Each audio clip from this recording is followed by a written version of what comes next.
Hi ಎಲ್ಲ beautiful ಸೋಲ್ಸನ್ನ welcome ಮಾಡ್ಕೊಳ್ತಾ ಇದ್ದೀನಿ ವೀನಸ್ 71 ಚಾನಲ್ಗೆ. ಸೊ ಇವತ್ತು ನಾವು ನೋಡ್ತಾ ಇರುವಂಥದ್ದು ವೃಷಭ ರಾಶಿಯವರ ಲವ್ ರಿಲೇಶನ್ಶಿಪ್ ರೀಡಿಂಗ್ ಯಾವ ರೀತಿ ಬರ್ತಾ ಇದೆ ಅಂತ ಹೇಳಿ. ಇದುವರೆಗೂ ರೀಡಿಂಗಿಗೆ ಕನೆಕ್ಟ್ ಆಗಿಲ್ಲ ಅಂತಂದ್ರೆ ಒಂದ್ಸಾರಿ ಕನೆಕ್ಟ್ ಮಾಡ್ಕೊಳ್ಳಿ. ನಿಮ್ಮ ಲೈಫಲ್ಲಿ ಯಾವುದೇ ರೀತಿ ಪ್ರಾಬ್ಲಮ್ಸ್ ಬರ್ತಾ ಇದೆ, ನಿಮ್ಮ ಒಂದು ಕರಿಯರ್ ಇರ್ಬೋದು, ಜಾಬ್ ಇರ್ಬೋದು, ಅಥವಾ ನಿಮಗೆ ರಿಲೇಶನ್ಶಿಪ್ ಪ್ರಾಬ್ಲಮ್ ಆಗ್ತಾ ಇದೆ, ಏನೇ ಇದ್ರೂ ಕೂಡ ಒಂದ್ಸಾರಿ ನನಗೆ ಕನ್ಸಲ್ಟೇಷನ್ಸ್ ಮುಖಾಂತರ ಪೇಯ್ಡ್ ಕನ್ಸಲ್ಟೇಷನ್ಸ್ ಇರುತ್ತೆ. ಹಾಗಾಗಿ ಒಂದ್ಸಾರಿ ಕನೆಕ್ಟ್ ಮಾಡ್ಕೊಳ್ಳಿ. ಹಾಗೆ ಇದ್ರ ಜೊತೆಗೆ ನನ್ನ ಒಂದು ಫೇಸ್ಬುಕ್ ಮತ್ತೆ ಇನ್ಸ್ಟಾಗೂ ಕೂಡ ಕನೆಕ್ಟ್ ಆಗಿ ಅಲ್ಲಿನೂ ಕೂಡ ನಿಮಗೆ ರೀಡಿಂಗ್ ಇರುತ್ತೆ. Every day energy base reading ಇರುತ್ತೆ. ಸೊ ನಿಮ್ಮ ದಿನ ಯಾವ ರೀತಿ ನಡೀತಾ ಇದೆ ಅಂತ ಹೇಳಿ ನೀವು ತಿಳ್ಕೊಬಹುದು. ಓಕೆ, ಸೊ ಹಾಗಿದ್ರೆ ಶುರು ಮಾಡೋಣ. ವೃಷಭ ರಾಶಿ ಅವರಿಗೆ ಬರುವಂತ ದಿನಗಳು ಏನೆಲ್ಲ ಇದೆ, ಅವರ ಒಂದು ಲವ್ ಫೀಲಿಂಗ್ಸ್ ಯಾವ ರೀತಿ ಬರ್ತಾ ಇದೆ, ಏನು ನಿಮ್ಮ ಪಾರ್ಟ್ನರ್ ನಿಮ್ಮ ಬಗ್ಗೆ ಅನ್ಕೊಳ್ತಾ ಇದ್ದಾರೆ, ಅಥವಾ ನೀವೇನು ಅವ್ರ ಬಗ್ಗೆ ಫೀಲಿಂಗ್ ಅನ್ನ ಇಟ್ಕೊಂಡಿದ್ದೀರಾ, ರಿಲೇಶನ್ಶಿಪ್ ಏನಾದರೂ ಕಂಟಿನ್ಯೂ ಮಾಡಬೇಕು ಅಂದರೆ ಅದಕ್ಕೇನಾದರೂ ನೀವು ಒಂದು ನೇಮ್ ಕೊಡಬೇಕು ಅಂತ ಇದ್ದೀರಾ, ಏನಿದೆ, ಏನಾದರೂ ಹರ್ಡಲ್ಸ್ ನಡೀತಾ ಇದೆಯಾ ಅಂತ ಹೇಳಿ ತಿಳ್ಕೊಳ್ಳೋಣ. Okay, thank you universe, thank you so much, thank you. Okay, first of all energy wise ನಾನು ಚೆಕ್ ಮಾಡ್ತಾ ಇದ್ರೆ ಪ್ರಾಬ್ಲಮ್ ಅಂತ ಏನು ನನಗೆ ತೋರಿಸ್ತಾ ಇಲ್ಲ. ತುಂಬ ಒಂದು ಲೈಫನ್ನ ಎಂಜಾಯ್ ಮಾಡ್ತಾ ಇದ್ದೀರಾ, ಫ್ಯಾಮಿಲಿ ಜೊತೆಗೆ ಟೈಮ್ ಸ್ಪೆಂಡ್ ಮಾಡ್ತಾ ಇದ್ದೀರಾ ಅನ್ನೋವಂಥದ್ದು ನನಗೆ ಅನ್ನಿಸ್ತಾ ಇದೆ. ಏನೋ ಫಂಕ್ಷನ್ಸ್ ನಡೀತಾ ಇದೆ, ಫಂಕ್ಷನ್ಸ್ನಲ್ಲಿ ತುಂಬ ಒಂದು ಅಟ್ರಾಕ್ಟಿವ್ ಆಗಿ ಮತ್ತೆ ಎನರ್ಜೆಟಿಕ್ ಆಗಿ ಓಡಾಡ್ತಾ ಇದ್ದೀರಾ, ಮಾಡ್ತಾ ಇದ್ದೀರಾ, ಎಲ್ಲರನ್ನ ಭೇಟಿ ಆಗ್ತಾ ಇದ್ದೀರಾ. ಒಂದು ಐ ಥಿಂಕ್ ನಿಮ್ಮ ಒಂದು ಜಾಯಿಂಟ್ ಫ್ಯಾಮಿಲಿ ಒಳಗೆ ನೀವು ತುಂಬ ಇನ್ವಾಲ್ವ್ಮೆಂಟ್ ತಗೊಳ್ತಾ ಇದ್ದೀರಾ ಅನ್ನುವಂಥದ್ದು. ಮತ್ತೆ ನಿಮ್ಮ ಒಂದು ರಿಲೇಶನ್ಶಿಪ್ ವೈಸು ಒಂದು ಅಂದರೆ ಫ್ಯಾಮಿಲಿಯಲ್ಲಿ ಒಂದು ಗ್ರೋತ್ ಇದೆ, ಸ್ಟೆಬಿಲಿಟಿ ಬರ್ತಾ ಇದೆ, ಒಂದು ಹ್ಯಾಪಿ ಟೈಮನ್ನು ಸ್ಪೆಂಡ್ ಮಾಡ್ತಾ ಇದ್ದೀರಾ ಅನ್ನುವಂಥದ್ದು ನನಗೆ ಕಾಣ್ತಾ ಇದೆ. ಮತ್ತೆ ಇನ್ನು ನಿಮ್ಮ ಒಂದು ಫೀಲಿಂಗ್ಸ್ ಅನ್ನ ನೋಡ್ತಾ ಇದ್ರೆ ಸಮಥಿಂಗ್ ಏನೋ ಆರ್ಗ್ಯುಮೆಂಟ್ಸ್ ನಡೀತಾ ಇದೆ ನಿಮ್ಮ ಇದರಲ್ಲಿ ಅನ್ನುವಂಥದ್ದು. ಏನೋ ಆರ್ಗ್ಯುಮೆಂಟ್ ಮಾಡ್ತಾ ಇದ್ದೀರಾ ನಿಮ್ಮ ಪಾರ್ಟ್ನರ್ ಜೊತೆಗೆ, ಸ್ವಲ್ಪ ಟಾಕ್ಸಿಸಿಟಿ ಹೆಚ್ಚಿಗೆ ಆಗ್ತಾ ಇದೆ, ಓವರ್ ಥಿಂಕ್ ತುಂಬ ಮಾಡ್ತಾ ಇದ್ದೀರಾ ರಿಲೇಶನ್ಶಿಪ್ ಬಗ್ಗೆ ಅನ್ನುವಂಥದ್ದು, ಸ್ವಲ್ಪ ಕಾನ್ಫ್ಲಿಕ್ಟ್ ನಡೀತಾ ಇದೆ, ಸಮಥಿಂಗ್ ಏನೋ ಟೆನ್ಷನ್ ಇದೆ ನಿಮಗೆ ರಿಲೇಶನ್ಶಿಪ್ ವೈಸ್ ಅಂತ ಹೇಳಿ, ಕ್ಲಾಶಸ್ ಆಗ್ತಾ ಇದೆ, ಈಗೋ ಕ್ಲಾಶ್ ಆಗ್ತಾ ಇದೆ, ಎಸ್ಪೆಷಲಿ ನಾನು ಮಾಡಬೇಕು, ಕಮ್ಯುನಿಕೇಶನ್ ಗ್ಯಾಪ್ ಆಗ್ತಾ ಇದೆ ಅನ್ನುವಂಥದ್ದು. ಕಮ್ಯುನಿಕೇಶನ್ ಮಾತಾಡ್ಲಿಕ್ಕೆ ಅಂತ ಹೋಗ್ತಾ ಇದ್ದೀರಾ, ಬಟ್ ಅಲ್ಲಿ ಜಗಳ ಆಗ್ತಾ ಇದೆ, ಏನೋ ಸಣ್ಣದಾಗಿ ಶುರು ಮಾಡ್ಕೊಳ್ತೀರಾ, ಅದು ಜಗಳದಿಂದ ಎಂಡ್ ಆಗ್ತಾ ಇದೆ ಅನ್ನುವಂಥದ್ದು ನನಗೆ ಕಾಣ್ತಾ ಇದೆ.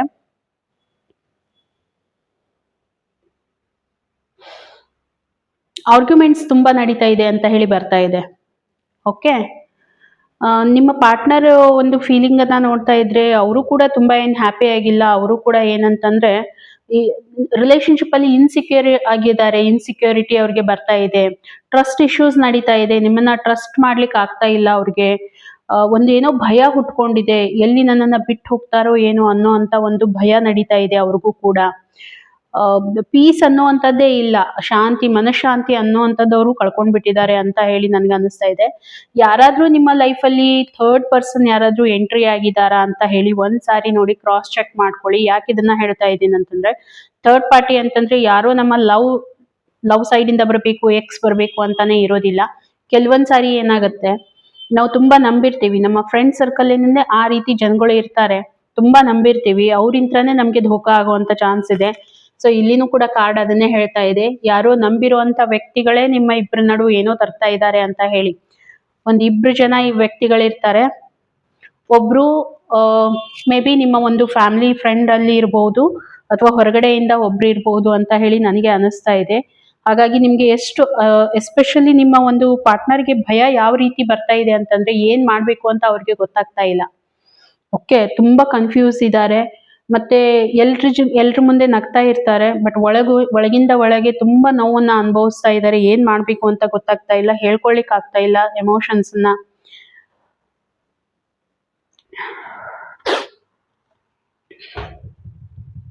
ಸ್ವಲ್ಪ ಥಿಂಕ್ ಮಾಡ್ತಾ ಇದ್ದಾರೆ ಥರ್ಡ್ ಪಾರ್ಟಿ ಬಗ್ಗೆ, ಅವ್ರಿಂತ್ರ ಈ ರೀತಿ ಆಗಿದೆ ಅಂತ ಹೇಳಿ, ಬಟ್ ಅದನ್ನ ಹೇಳ್ತಾ ಇಲ್ಲ ಅವರು ಅನ್ನುವಂಥದ್ದು ನನಗೆ ಇಲ್ಲಿ ಅನಿಸ್ತಾ ಇದೆ.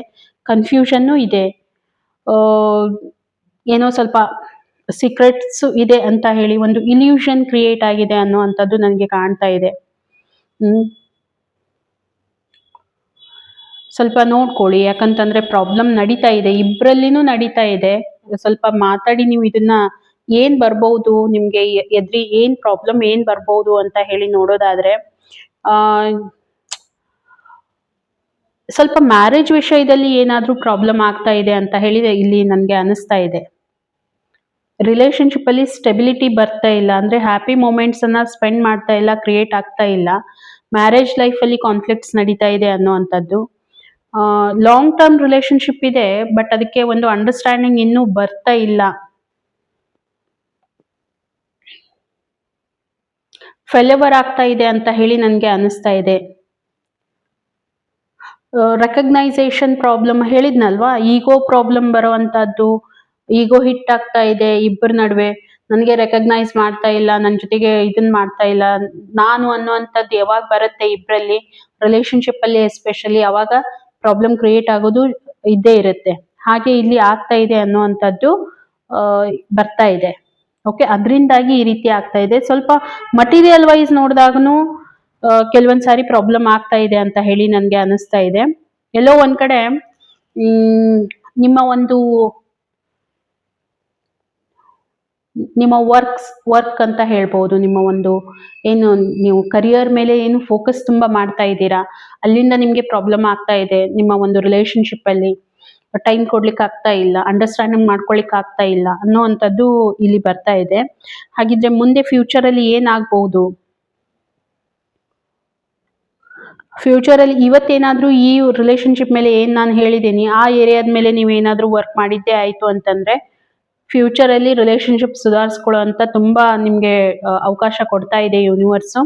ಓಕೆ, ಬರ್ಲಿಕ್ಕೆ ಹೋಗ್ತಾ ಇದೆ, ಒಂದು ಸ್ಟ್ರಾಂಗ್ ಬಾಂಡ್ ಕ್ರಿಯೇಟ್ ಆಗ್ಲಿಕ್ಕೆ ಹೋಗ್ತಾ ಇದೆ. ಯಾಕಂದ್ರೆ ಲಿಟ್ರಲಿ ಆಕ್ಚುಲಿ ಪ್ರಾಬ್ಲಮ್ ಏನ್ ನಡೀತಾ ಇದೆ, ಆ ಒಂದು ಪ್ರಾಬ್ಲಮ್ ಇಂದ ನೀವು ಹೊರಗಡೆ ಬರ್ತಾ ಇದ್ದೀರಾ ಅಂತಂದ್ರೆ ಇದಕ್ಕೆ ನೀವು ಕನೆಕ್ಟ್ ಆಗ್ತೀರಾ. ನಾನು ಏನ್ ಹೇಳ್ತಾ ಇದ್ದೀನಿ ಅದಕ್ಕೆ. ಇಲ್ಲ ಅಂತಂದ್ರೆ ಅಲ್ಲೇ ಒಂದು ಅದೇ ಝೋನ್ ನಲ್ಲಿ ಸ್ಟಕ್ ಆಗ್ತೀರಾ ಅನ್ನುವಂಥದ್ದು ನಾನು ನಿಮ್ಗೆ ಹೇಳ್ತೀನಿ. ವರ್ಕ್ ಮಾಡ್ಬೇಕು. ಪ್ರಾಬ್ಲಮ್ ಇದೆ ಅಂತ ಹೇಳಿ ನೀವು ನಿಮ್ಮಷ್ಟಕ್ಕೆ ನೀವಿರೋದು, ಅವ್ರಷ್ಟಕ್ಕೆ ಅವ್ರು ಇರೋದು ಅಂತಂದ್ರೆ ಸೊಲ್ಯೂಷನ್ ಸಿಗೋದಿಲ್ಲ. ಸೊಲ್ಯೂಷನ್ ಯಾವಾಗ ನಿಮಗೆ ಸಿಗುತ್ತೆ ಅಂತಂದ್ರೆ, ನೀವೇನು ವರ್ಕ್ ಮಾಡ್ತೀರಾ. ಪ್ರಾಬ್ಲಮ್ ನಡೀತಾ ಇದೆ, ಓಕೆ ಇಬ್ರು ಕುಂತು ಮಾತಾಡೋಣ, ಥರ್ಡ್ ಪರ್ಸನ್ ಎಂಟ್ರಿ ನಮ್ಮ ಲೈಫ್ ಅಲ್ಲಿ ಬೇಡ, ನಿನಗ್ ನಾನು ನನಗ್ ನೀನು ಅನ್ನುವಂತ ಭಾವನೆ ಇಟ್ಕೊಂಡು ಹೋಗ್ಬೇಕು. ನಿಮ್ಮಿಬ್ಬರ ನಡುವೆ ಯಾವುದೇ ರೀತಿ ಸೀಕ್ರೆಟ್ಸ್ ಅನ್ನುವಂಥದ್ದನ್ನ ನೀವು ಇಟ್ಕೋಬಾರ್ದು. ಇದು ಎಲ್ಲಾನು ನೀವು ಮಾಡಿದಾಗ ಏನಾಗುತ್ತೆ, ಆ ಒಂದು ಪರ್ಟಿಕ್ಯುಲರ್ ಪ್ರಾಬ್ಲಮ್ ಇಂದ ನೀವು ಹೊರಗಡೆ ಬರ್ತೀರಾ. ಓಕೆ, ಅರ್ಥ ಮಾಡ್ಕೊಳ್ಳಿ. ಮತ್ತೆ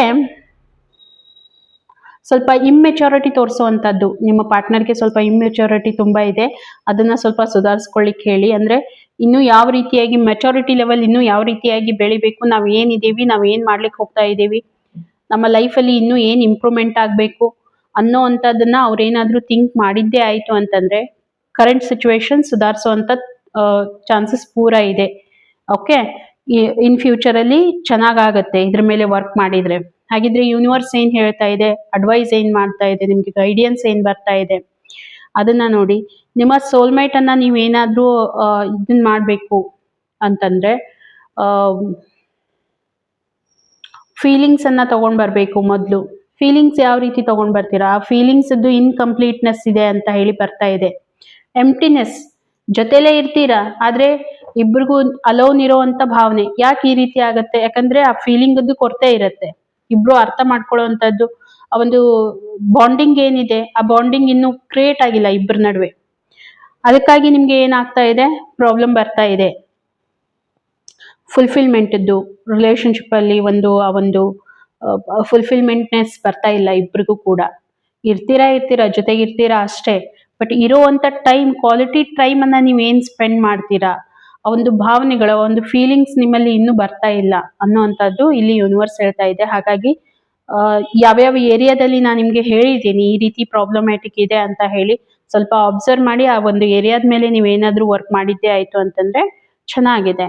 ಓಕೆ, ಸೊ ಇದಕ್ಕೂ ಮಿಕ್ಕಿ ನಿಮ್ಗೆ ಏನಾದ್ರೂ ಪ್ರಾಬ್ಲಮ್ ನಡೀತಾ ಇದೆ ಅಂತಂದ್ರೆ ಒಂದ್ಸಾರಿ ನಮ್ಗೆ ಕನ್ಸಲ್ಟ್ ಮಾಡ್ಬೋದು ಅಂತ ಹೇಳ್ತಾ, ಸೊ ಈ ಒಂದು ರೀಡಿಂಗ್ ನಿಮ್ಗೆ ಕನೆಕ್ಟ್ ಆಗಿದ್ರೆ ಓಕೆ, ಯಾಕಂದ್ರೆ ಇದು ಒಂದು ಜನರಲ್ ರೀಡಿಂಗ್ ಆಗಿರುತ್ತೆ, ಎಲ್ಲರಿಗೂ ಇದು ಕನೆಕ್ಟ್ ಆಗ್ಬೇಕು ಅಂತ ಇರೋದಿಲ್ಲ. ಪರ್ಸನಲ್ ರೀಡಿಂಗ್ ನೀವು ತಗೊಂಡಾಗ ಮಾತ್ರ ನಿಮ್ಗೆ ಅಕ್ಯುರೇಟ್ ಆಗಿ ಕನೆಕ್ಟ್ ಆಗುತ್ತೆ ಅಂತ ಹೇಳ್ಬಹುದು. ಮತ್ತೆ ಕನೆಕ್ಟ್ ಆಗಿತ್ತು ಅಂತಂದ್ರೆ ಎನರ್ಜಿ ಎಕ್ಸ್ಚೇಂಜಿಂಗ್ ಮಸ್ಟ್ ಇರುತ್ತೆ. ನೀವು ನೋಡಿದ್ದಾದ್ಮೇಲೆ ಒಂದ್ ಲೈಕ್ ಕೊಡೋದನ್ನ ಮಾತ್ರ ಮರಿಲಿಕ್ಕೆ ಹೋಗ್ಬೇಡಿ. ಹಾಗೆ ಕಮೆಂಟ್ ಮಾಡೋದನ್ನ, ಶೇರ್ ಮಾಡೋದನ್ನ ಕೂಡ ಮರಿಬೇಡಿ. ಓಕೆ. ಸೊ ಸಿಗೋಣ ಹಾಗಿದ್ರೆ ಇನ್ನೊಂದು ವಿಡಿಯೋದಲ್ಲಿ. ಅಲ್ಲಿವರೆಗೂ ಎಲ್ರಿಗೂ ಥ್ಯಾಂಕ್ ಯು.